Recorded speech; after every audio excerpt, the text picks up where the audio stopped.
Di Westaway, OAM, is the founder and chief adventure chick at Wild Woman on Top. She is a global leader and award-winning woman of influence who has inspired her team to create life-changing adventures that get women walking in nature for good. And one of those adventures is the very well-known Coastrek, which is now Australia's premier charity hiking challenge for women. And Coastrek is a 60 or 30K hike along Australia's most spectacular coastlines to get fit with friends and raise funds for mental health. And together, their community has walked over 2 million kilometres and raised over 45 million for charity. And that should get to 50 million this year. Well, Di's hoping. So welcome, Di. Thank you so much. What a beautiful introduction. Yes, thank you.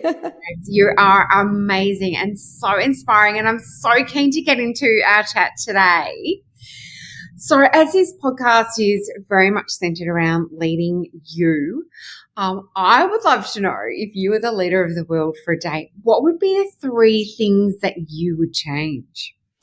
Well, of course, first, Julie, I would put women in charge of all decisions. That's just got to be done. Until women lead the world, we're just not going to sort this shit out. I just think men have lost the plot. I really do.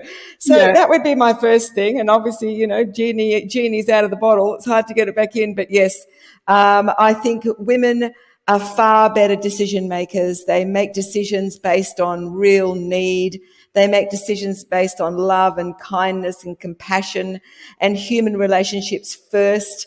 And I think that we really need that right now. Our planet needs that right now. We just all need a whole lot more of that. So women in charge would be number 1. Number 2, those women in charge would be wise enough to know that human health comes the way Hippocrates saw it those 2,000 years ago when he sat under his tree on the Greek island of Kos, where he educated people that if you feed the body well and you move the body, the health will take care of itself. And that our fundamental human health comes from healthy practices, good food, sleep, rest, physical activity, not from a pill that someone pops in their mouth, generally. Yeah. So I think we've lost the plot in where we think our health comes from. And my third thing would be to educate people, educate around the importance of taking responsibility for your health. Don't outsource your health to anybody else. Don't expect your doctor to look after your health, because only you can really fix your health. And it takes hard work and effort and self-love. So I guess that's the third message. Love yourself enough to care for your body, and that will take care of everything else. And then you'll be a better carer, a better businesswoman, a better wife, a better partner, a better friend. All those things will be better because you'll be full of energy and full of zest and enthusiasm for life. So you'll be able to be much more productive in every part of your life. Yes, I love that, Di. And it's so true in what you mentioned about taking responsibility for your health. Because I feel like people just outsource that. Yeah. So many providers, and like you say, like popping the pill or taking the green juice or mixing up whatever it might be. Yeah. But I find that just really fascinating. Like you say, it does take hard work. It does. And discipline. Yes, but it starts with you really loving yourself and going, I'm a really good, amazing person, and I'm worthy of being healthy, and I'm prepared to make the investment that takes. And of course, when the washing pile flies high and there's dinner to be cooked and there's kids running around and there's work to be done and reports to be done and social media, just keeping up with all those things, most women are going, what the fuck? Like, there's no time for me and all of that. Yeah. Well, sorry, nah. Flip that around and go, I am number 1. If I'm not healthy and well and happy, none of the rest of it matters in the end. You can't do a good job of all those things. So yeah, I think loving yourself first, and the respect and all goodness will flow from that. That's right. And once we have women ruling the world, And woman, hear me roar. we're going to be much better role models for that. So, Absolutely. yes, I love it. But I think your last point was a really good, segue into your story, because you were looking down the barrel of a milestone birthday. You were feeling unhappy and unfit. So I'd love to understand, what was the catalyst to change the lens that you were looking at life through to become this amazing woman, healthy and fit woman that you are right now? Well, I think the catalyst was the recognition that I was about to turn 40. Like, oh! And at the time, that was just like, that was the end, it was all downhill in my view. From 40, it's all downhill. And I was in a really bad marriage. It was really a dysfunctional marriage. I was on that working mum treadmill, going to work, coming home, throwing food on the table, reading stories, getting kids to bed, doing homework, not in that order. And there was really no time for me. And I had significantly at the time, I remember there was nothing to look forward to except the piles of washing and the never clean enough kitchen and all those things. So I was missing something to look forward to. I was missing something for me, and my mental health wasn't great because I wasn't exercising. So I wasn't doing all those things that I now know. And I think then I knew as well, but I just couldn't push those things up the list of priorities to actually do it. So the trigger was my 40th birthday, which coincided with an out of the blue invitation to go and climb the highest mountain in the Southern Hemisphere, a mountain called Mount Aconcagua in the Andes. And it was a ridiculous notion. I'd never climbed a mountain before. I'd never even been in a tent. And all of a sudden I had this invitation to go climb this mountain. Because I was in a bad place, because I was desperate, I was like, oh, I'll do that. Like, why not? Why not go and climb the highest mountain in the Southern Hemisphere? So the other thing that I recognized with saying yes to that invitation, which I said very impulsively, just like yes, without knowing what I was letting myself in for, was that it forced me to prioritize my health and fitness, because I had to be a certain level of, I had to be strong because I had to carry a 23 kilo pack on my back and climb a mountain with that pack. We had to cart loads of equipment up and then come back down and go up and come back down.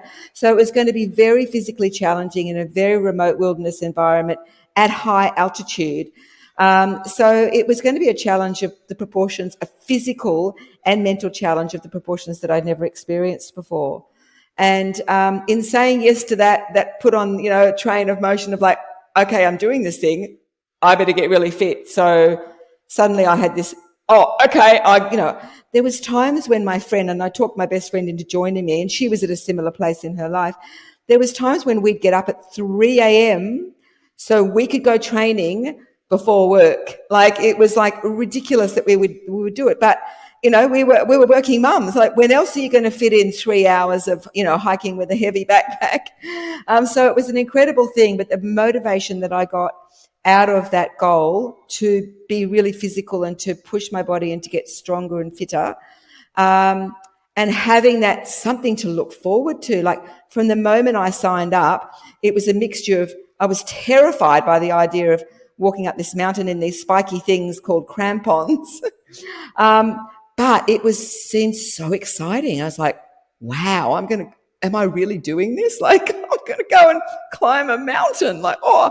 So it was an amazing time in the 6 months that we had training in the lead up to it. To cut a very long story short, we failed to get to the top of the mountain. But what we learned about strength, courage, mental toughness, being able to survive in the wilderness with nothing except what you're carrying on your back. What we learned was so incredible. Like, there was times when we feared for our life. We heard stories of people dying on the mountain where we were, and people did die while we were there. And when we came back, even though we failed to get to the top, we both came back and went, we're invincible. Like, it like nothing can stop us now. Yeah. It was the most amazing thing, and it really was that classic life-changing adventure.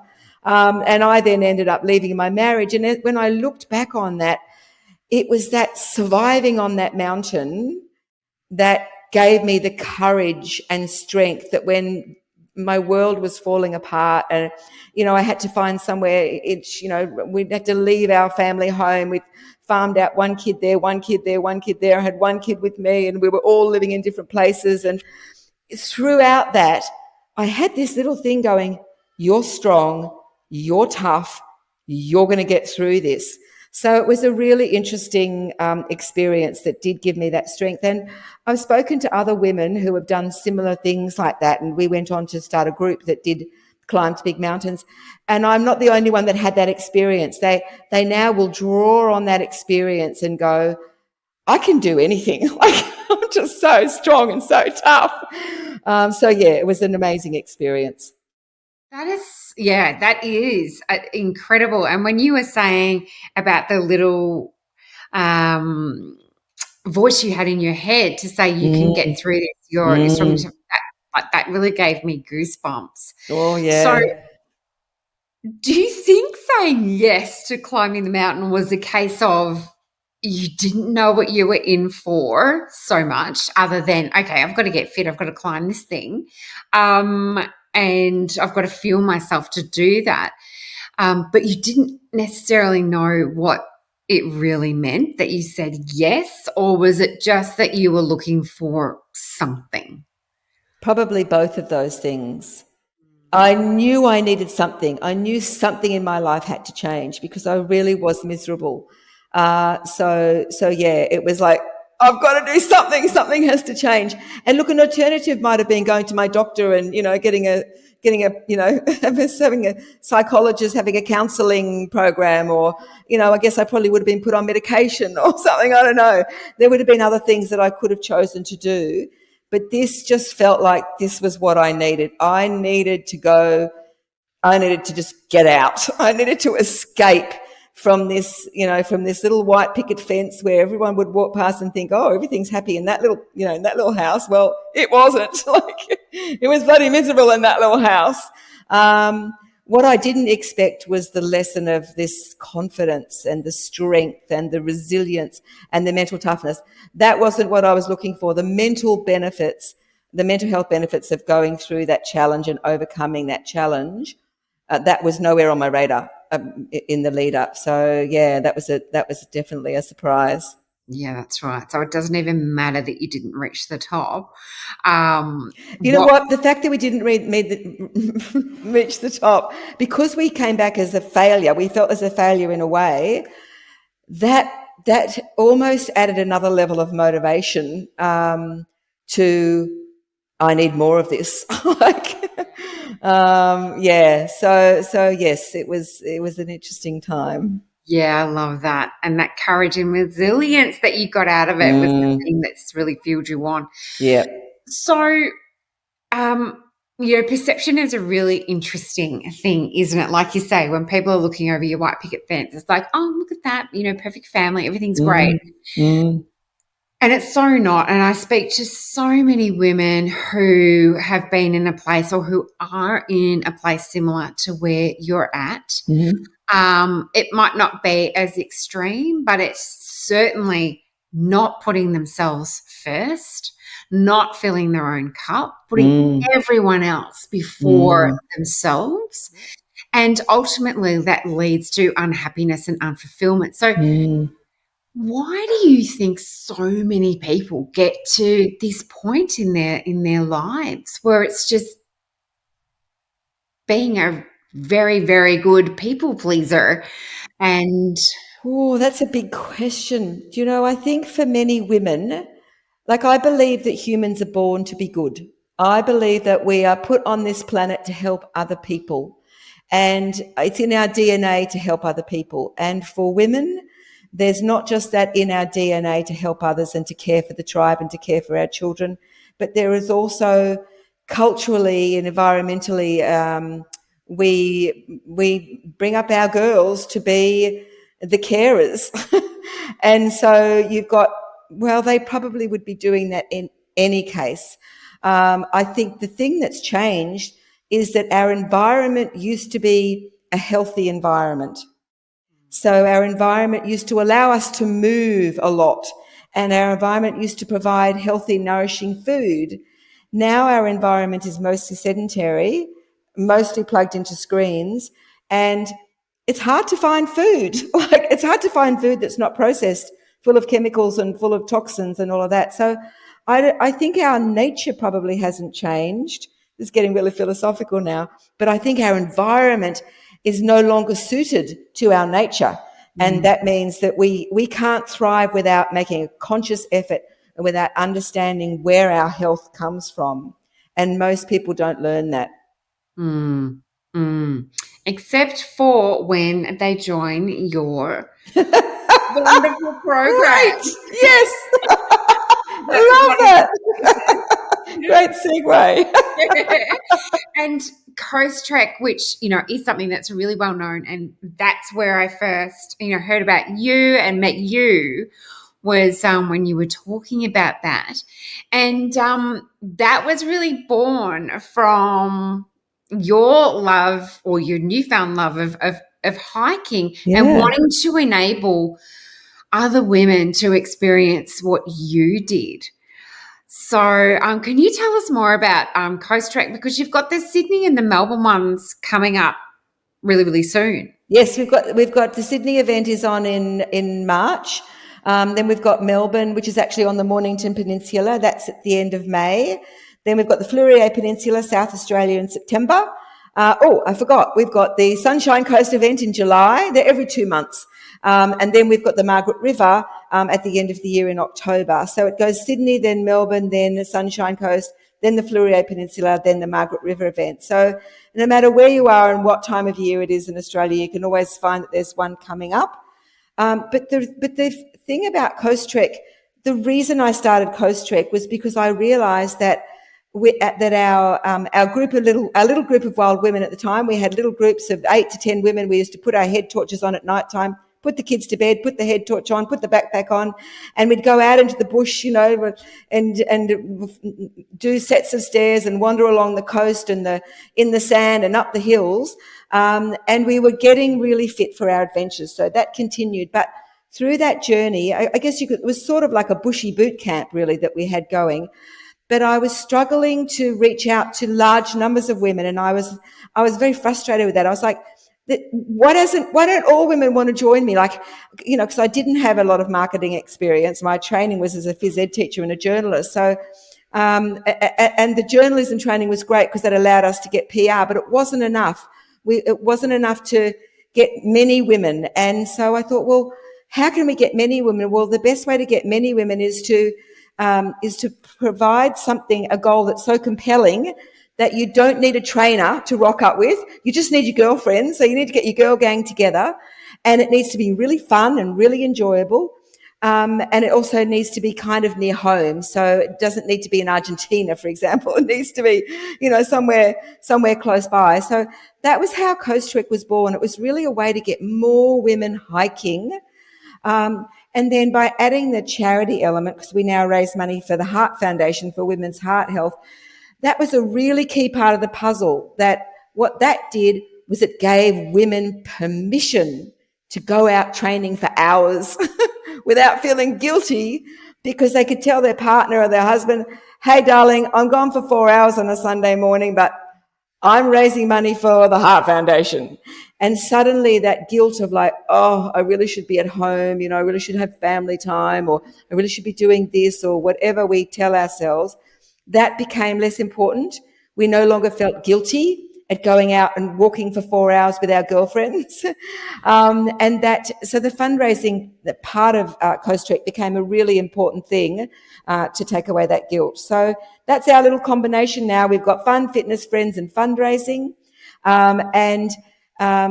Because it's so fun, we need the fundraising to to let us do it. Yeah, well, that's right. And I suppose that really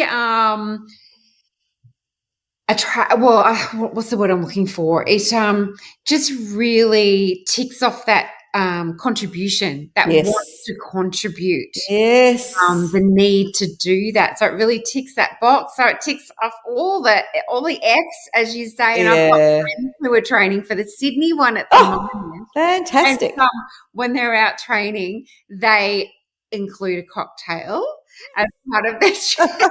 Of course. And they are solving the problems of the world. Oh, they are solving the problems of the world, like that social element, because when you're walking with somebody, you're side by side, and the conversations that flow from that, like there wouldn't be a walk that I hadn't talked the person next to me. Like, they might not even be close friends. They might be just someone that you just see once a week as part of your walk. But you have these deep conversations, and no matter who they are or where they come from, you will exchange ideas and thoughts, and you will solve problems. It's the most remarkable thing about walking, the creative thought processes, the problem solving. So that's another bonus that we don't put in the marketing brochures, but we all experience it.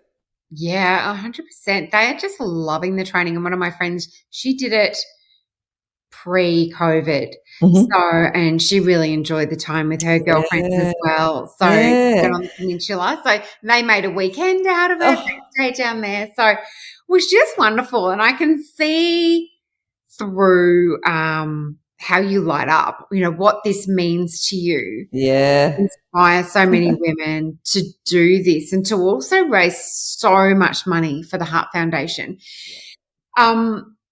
Is there any particular reason why you've chosen the Heart Foundation? Absolutely. The Heart Foundation is an amazing partnership for us, because we know walking, particularly hiking, and I just want to make the distinction.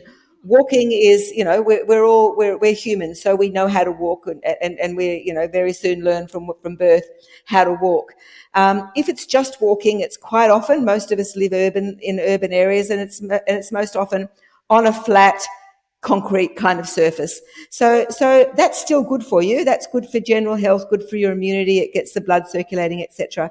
But just walking doesn't really get that heart pumping. And to improve your heart health, you have to get that heart pumping. That's why you need soft sand and hills. So the two things that we put into Coastrek that get complained about the most by our Coastrekkers is the soft sand and the hills. And we love those things because they're really good for your heart health. So in partnering with the Heart Foundation, it gives us an opportunity to talk about that. We have a fantastic ambassador, Dr. Nikki Bart. She's one of Australia's top cardiologists, and she just beautifully says, I can give you a magic pill. And she puts her hand out, that is a magic pill. And you go, oh, what is it? And she goes, it's walking. And we all go, oh, no, if the doctor says that that's a magic pill, then that's got to be a magic pill. But what makes it really magic for your heart health is that going up the stairs and going along the sand where you get your heart rate up. So vigorous, you have to be vigorous. Quite often people don't like vigorous physical activity because they think it's going to be painful, or, it's going to make them sweat. But, look, you pop up a hill. It doesn't have to be a big hill or a long hill. You pop up the hill for a little while, you get a little bit of a puff, and that's what Coastrek does. But the other important thing about raising money for the Heart Foundation is that we want to really focus on the issue of gender when it comes to heart disease. We know that heart disease is the number one killer of Australian women. And we know that most often, if a woman has heart disease, she will most often die before it gets diagnosed and before she can get help. And part of the reason for that is that right back from the very beginnings of research into the heart and into heart health and heart disease, the researchers select male mice over female mice. So right at the very beginning of the research chain, you have male mice, so male physiology. You have the majority of the researching people are males. So you have a male lens examining male mice physiology, and the results of all of that come out with a largely male lens and a male physiological assessment of the nature of heart disease and the symptoms of heart disease. Most of us think of heart disease as something that middle-aged white men have experienced. 100%. But that's not, in fact, the case. If a woman has heart disease, quite often she's tired. That's generally it. She might just be feeling a bit flat. But generally, that's all it is. Most often, if she has a male doctor, she'll go to the doctor and he'll go, look, you're a bit stressed, darling, just go home and have a lie down. And this makes it a very big problem because sometimes when there is, when there really is a heart disease in a female and she doesn't get diagnosed, that could end up being, end up leading to death and sudden death. So the focus of our fundraising with the Heart Foundation is to focus on the research, to get more women doing the research, to get a more female-centered approach to understanding heart disease, so that if you go to the doctor with these symptoms, that the doctor goes, oh, I'm going to send you for a test. Yeah. So that's the key thing. And the other really key thing that we're very supportive of as part of our funding for the Heart Foundation is that everyone has a heart. Yeah. Everyone needs to know how it works, and everyone needs to know they have a role in keeping it healthy. It's a muscle. If you don't work it, it doesn't stay healthy. So it's really a match made in heaven, actually, Julie. Yeah, absolutely. And like you say, most of the information that you hear around heart health is very male-centric. So to be highlighting this to women is so important. And I 100% encourage women that if they feel like something isn't right and they're told, don't worry about it, go and lay down, advocate for yourself, push and get the help or get tests or whatever it is that you need. Do not accept no for an answer. Yes, and don't wait until you're 40 or 50 years of age. We've got one of our ambassadors, a lady called Jen Tucker. Jen was 37 years of age. She was fit. She was a runner. She was a mother of 2 young children. She had a big job. She exercised every day. And she had an experience where she was walking along, wheeling one of the kids to the pram, just, walking along the street, doing the shopping. And she had this feeling and she was like, like I'm really not feeling good. And she had to sit down in the gutter. She was feeling that bad. And somebody came up and said, are you okay? And she said, no, I'm not okay.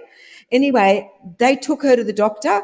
He said, oh, it's just stress. You've got a big job. You need to take more time to rest. So she went home and took more time to rest and, tried to deal with it. And she got the same feeling back a couple of months later. And she was like, nah, I'm going to go and get another opinion. So she went to see she had a test done and she went to see a cardiologist and he said, look, you're 37, you're really fit, you're really healthy, I'm sure there's nothing wrong, but we'll just connect you up to these machines and do this test. So, she's in she's in the surgery, not the surgery room, but she's in the ward. And he says, look, because this is such a low risk situation, do you mind if we bring all the student doctors in? And she's like, no, bring all the doctors in. She said there were a room full of people. Everyone was laughing and joking and she was connected up all these machines and she was chatting to her mum and she had the kids there and the cardiologist there and everything was all rosy. And this screen popped up and suddenly she said the room, you could have heard a pin drop. Oh, gosh. And she looked up at the doctor and she said, is everything okay? And he said, not really. And she was like, what? And he says,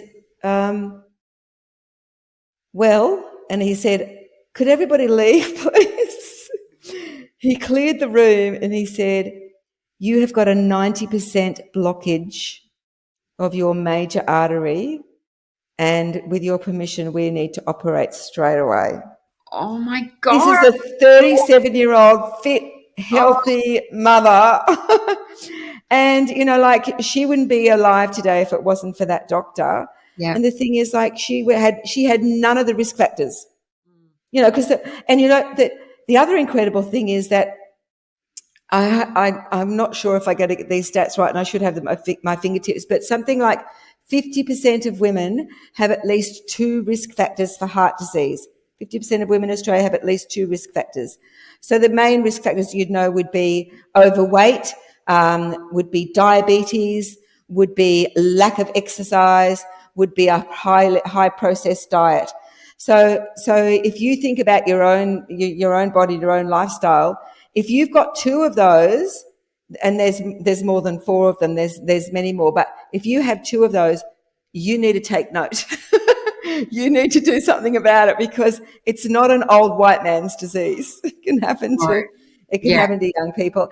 And since COVID, there's also an increase, a 17% increase in sudden death through cardiac arrest. So there's a lot going on with our hearts, and we're really proud to be partnered with the Heart Foundation to help educate particularly women around the dangers, the risks, and how much you can do to help yourself and prevent. Yeah. 100% Di. And that is such a really important note to finish our chat on. And I think everything that you've spoken about today is so aligned to the Leading You podcast, because I believe that you are a leader regardless of whether you have a title or not, because we're all leaders of our own life. Yes. So we really need to be leading this key component of our lives, which is our health. So Di, Yes. oh my God, I cannot thank you enough. Your energy, your intelligence, and your wisdom has just been incredible. And I really thank you for being part of the podcast today. Oh, thank you so much for having me. And get out there, girls. Grab your friends and go walking up those hills. Absolutely. I'll be sharing all the links with the show notes and part of it. So thank you, Di. Thank you so much, Julie. Cheers.